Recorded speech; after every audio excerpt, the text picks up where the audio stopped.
It's the end of the day with Ray. Hello, my friends. Well, folks, if you look at that gigantic Sharp Interactive board, you're going to see Andre from RISO. And, you know, Andre was at that Printing United event in Orlando. And I got to tell you, you know, I spent some time in that RISO booth, and they're doing some really incredible things. They've been doing incredible things for a long damn time.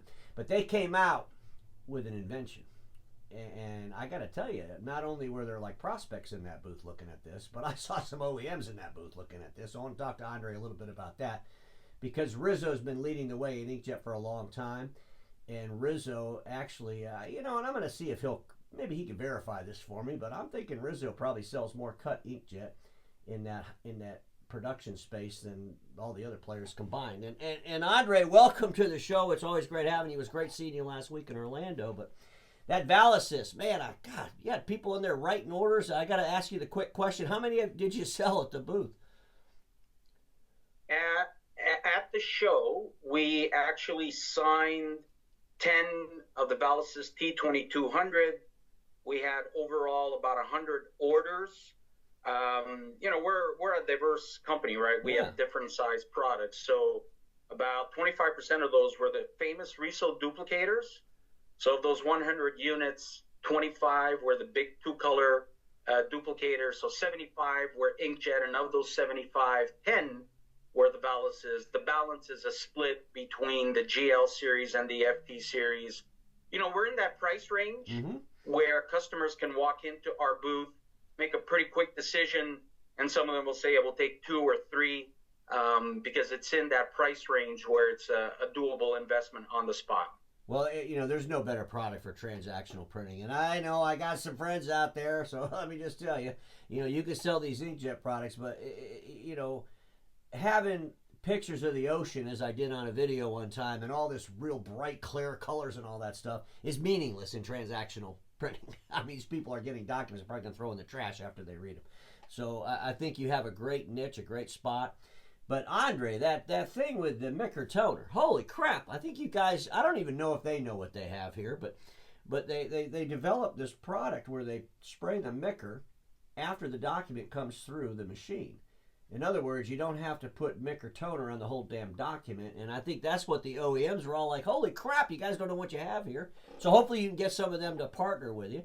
But explain a little bit about that so the marketplace knows what the hell I'm talking about. Well, so what's interesting is the Micr device is, and by the way, this is still a big thing in North America. Our friends in Europe and Asia are looking at this going, Micr, seriously? You're still doing that?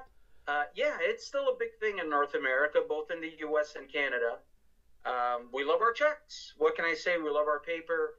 And what it does is, you know, RISO does its thing. It prints its CMYK image, so you get a full color image. And as the image exits the unit, it'll go into the Micr device where it is merely adding your checking account number or whatever piece of information. We can put multiple heads on the unit so that we get that Micr information on that substrate. So it's pretty cool. We do it at 160 pages per minute, so the Micr device works at the rated speed of the RISO.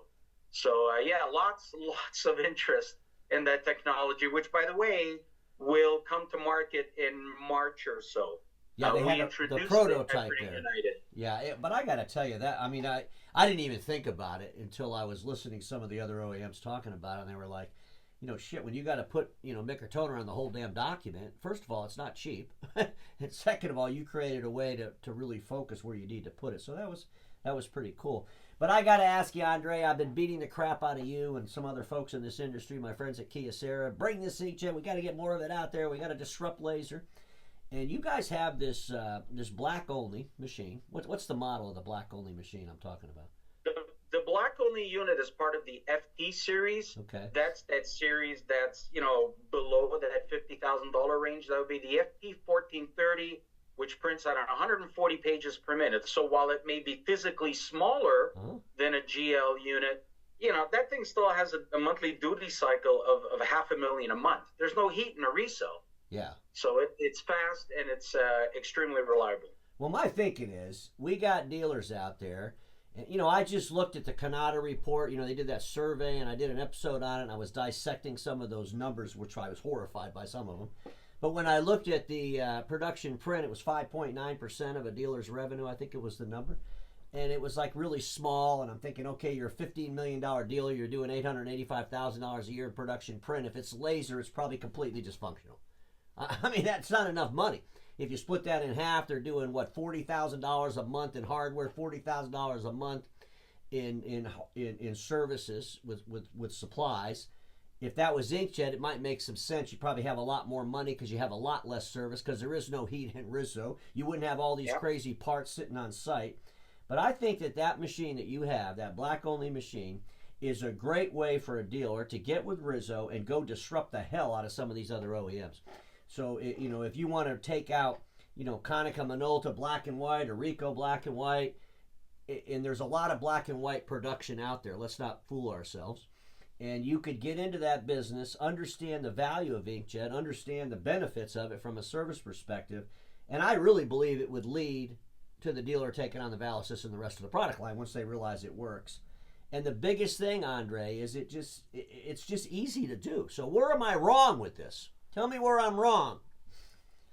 Okay, so you're not wrong. And by the way, the Canadas do a really good job with that survey. And you, the other day, I watched your episode. You dissected it really, really well in terms of looking at, the costs involved, getting together an IT infrastructure. And the thing with inkjet is it's a continuation of what dealers are already doing. This isn't hard, right? They're already in that market. They're speaking to the same buyer that is buying toner that would be buying inkjet. This is not very difficult. Our approach has always been, we have one customer, for example, that has 7 Valasys and prints 250 million a year. And we have another that has another 8 GLs, and they do about 150 million a year in their own right. So that's 400 million impressions on 15 RISOs. Our approach has always been to go out and capture the market, the print market, the volume, the meter clicks. And we can do that with 5, 10, 15 units. The math really works for a dealer. I mean, you're picking up 400 million impressions a year on 15 machines. That's one tech, right? And he's got time to spare. So that's been our approach. What you're talking about is going into more like the office space, the mail room with that black and white device, and capturing the 30,000, the 50,000, the 100,000 a month. Yeah, you're right. You are right. Very doable. It's more work in that now we're looking at selling 50, 70, 100 machines to capture that same volume that we can capture with 15. But it's a great seed because if we can sell 100 of those in 1 year, 3 years from now, they're all going to come back looking for a color unit. So your math works as well. So it really is a question of where does the dealer want to take this? Do they want to capture meter clicks at the very high end and at the production arena, which is not very difficult to do? Or do they want to, create a moat around their base in the office space and protect their fleet of toner devices by peppering those fleets with RISO inkjet devices so that now they have a mix of both toner and inkjet? And that would be the FT1430 at 140 pages a minute. So it's a question of math, Ray. You're correct. And a question of focus. Where is it that you want to leverage inkjet as a strategy? Well, I would push back a little on you and say this. It's up to RISO to drive that bus and drive it freaking hard. I keep telling you guys, it's not about laser living with ink or inkjet living with laser. It's about laser living with inkjet. Inkjet's the future.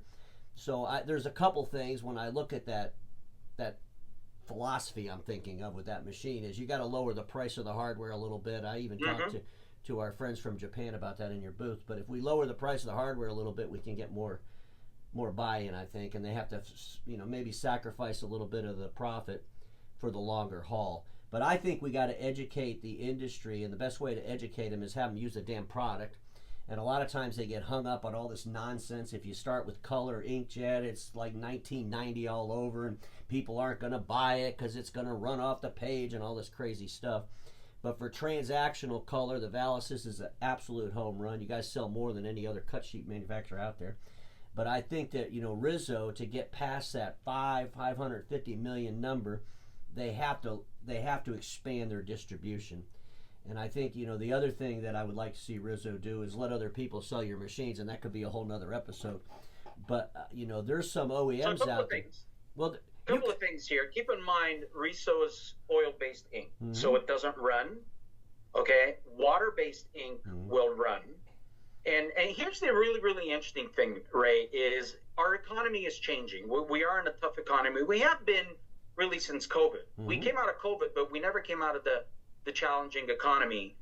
Postage has gone up. Wages have gone up for print shops. The price of paper has gone up. This year, anything coming in from Japan is going up 15%, so you've got tariffs to deal with. And now, we've got those same companies that drive our 401ks, the Metas, the Amazons, the Googles. They're driving data centers, the building, that race to AI, and those data centers are sucking up massive amounts of electricity.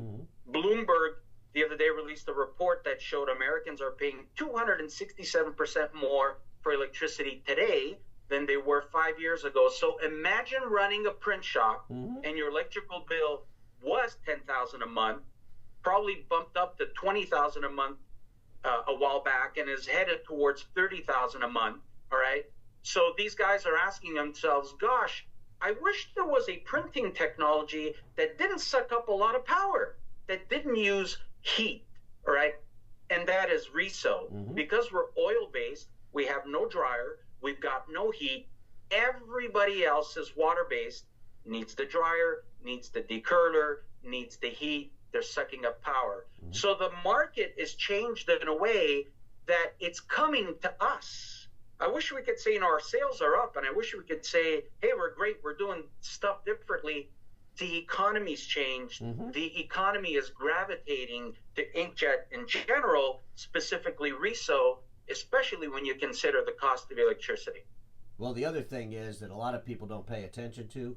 It doesn't really matter what the hell the industry wants. It matters what its end users want. And it also matters what the marketplace conditions are. When you look at our industry, I've been screaming about this for a long damn time, but we're ready for the retirement apocalypse of our technicians. What are they, 60 years old as an average, and we're not running around hiring 20-year-olds. By the way, when I was in your booth, you guys just hired a young man. I think he was like 26 or something years old, and he was a technician. This guy was so excited about RISO. I suggested to Andre that when he has his 28th birthday party, that he invite all his friends to the RISO headquarters and turn it into a recruitment center. But, at the end of the day, we're not really getting a lot of young people coming into the industry. So we have to figure out, how are we going to change the dynamic? And innovation is never really a product, it's a process change. And when you think about all the processes that a dealer could change by moving from laser to inkjet, it's amazing.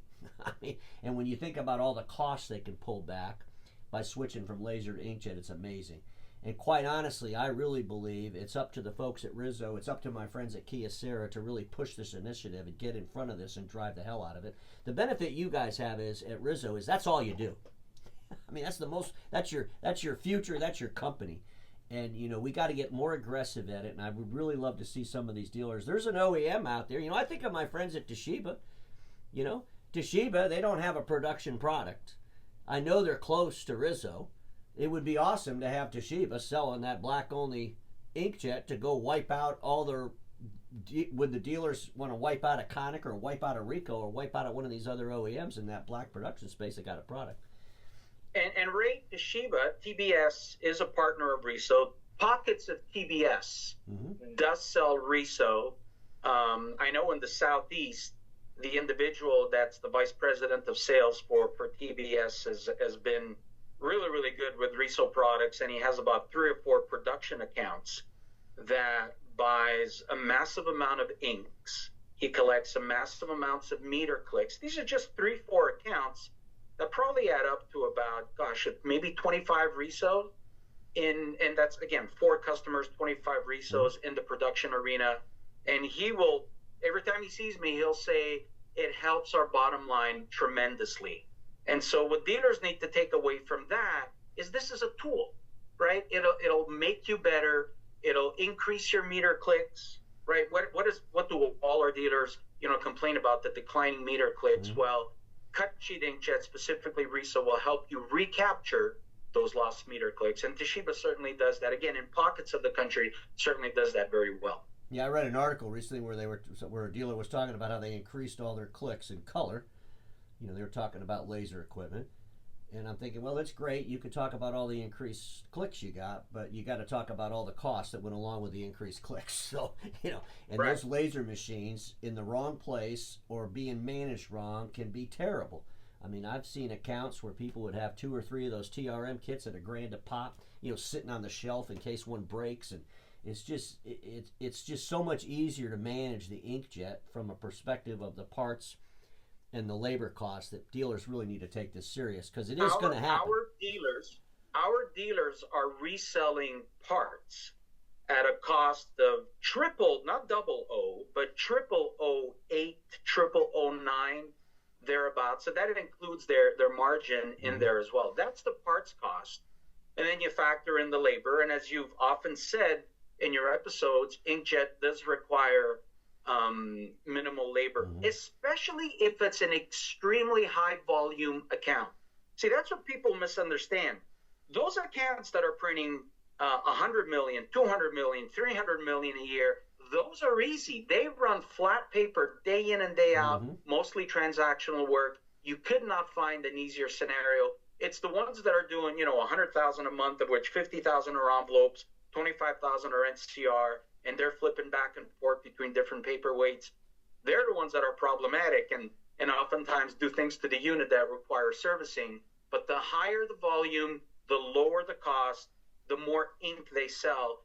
Again, the math on inkjet, which you have been an advocate of, the math on inkjet absolutely works. No, I think it's awesome. It is the future, and it's just frustrating to me because I see the same crap going on when I predicted that A4 revolution. I started all that. We're all going to go to A4. I had to listen to all the nonsense about how it was wrong and you're crazy, Ray, and we can't do it. And, of course, all those reasons had to do with the industry being happy, had nothing to do with their end users. And I see the same thing with inkjet. We are going to inkjet. I'm telling you right now, that's where we're going to be. And whether that's 3 years from now or 5 years from now, but somebody's going to shake it up and shake it up hard. I think RISO has a great opportunity because you're already there. You're already living in the future. And it's time, to deliver that future to the present while these other people try to drag the past. And I think, Andre, you got a great product. You got a great team. You guys had some awesome success at Printing United, and it's always great to go there. And I look forward to seeing you maybe in Boston in the springtime. But is there anything you want to add? I appreciate you. I appreciate you being at Printing United. I saw a lot of my friends from the media, and I've been going to that event for since the days of Chicago. I started seeing you there some 4 or 5 years ago, and I remember the first few years I saw you there. You're kind of wandering about, looking at different products, and in the past 3-4 years or so, you've really zoned in on the inkjet aspect of our industry, of that show, and I see you talking to the various manufacturers with some pretty pointed and hard-hitting questions. So good for you. Well, I'm trying to, help shake things up because everybody watching us, Andre, knows this. Status quo is the killer of all that'll be invented. Don't get stuck there, and I'll see y'all tomorrow.